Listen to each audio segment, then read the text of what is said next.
அரசியல் பின்புலம் இல்லாமல் நீங்கள் ஊடகத்தை தொடங்கி நடத்துறதுங்கிறது ரொம்ப கஷ்டம். என்ன காரணம்னா, எப்பேற்பட்ட பாரம்பரியமிக்க ஊடகமாக இருந்தாலும் அரசு விளம்பரம் மற்றும் அந்த தனியார் நிறுவன விளம்பரங்கள் இல்லாமல் அந்த ஊடகத்தால் சர்வே பண்ண முடியாது. இப்போ அரசு விளம்பரம் வேணும் அப்படின்னா நீங்கள் அரசுக்கு வந்து ஜால்ரா அடிக்கணும். குறைந்தபட்சம் பார்த்தீங்கன்னா அரசின் தவறுகளை நீங்கள் வந்து சுட்டி காட்டாமல் கண்டும் காணாமல் கண்ணில் கருப்பு துணியை கட்டிக்கிட்டு இருக்கணும். அப்படி இருந்தால் தான் உங்களுக்கு அந்த அரசு விளம்பரம் கிடைக்கும். இன்னும் சொல்லப்போனால் ஒரு ஊடக வருவாயில் அரசு நிறுவனங்களின் விளம்பரங்கள் மூலம் வருகிற வருவாய்ங்கிறது பார்த்தீங்கன்னா ஒரு அதிகபட்ச சதவீதம். அதை வந்து யாருமே லூஸ் பண்ண மாட்டாங்க. இப்போ நீங்கள் தினத்தந்தியெல்லாம் பார்த்தா இத்தனை வருஷம் சர்வைவல் பண்ணியதற்கும் தினத்தந்தி மூலமாக பல ஆயிரம் கோடி பல லட்சம் கோடி அவர்கள் சொத்து சேர்த்ததற்கும் இந்த அவங்களுடைய கொள்கை தான் காரணம். யார் ஆளுங்கட்சியோ அவர்களுடைய ஊதுகுழலாக தினத்தந்தி இருக்கும்.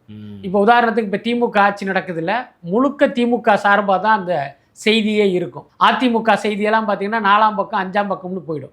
இப்போது புதிய அறிமுகம் ஆச்சி ஹோட்டல் சாம்பார் 50 கிராம் ரூபாய் 20 மட்டுமே.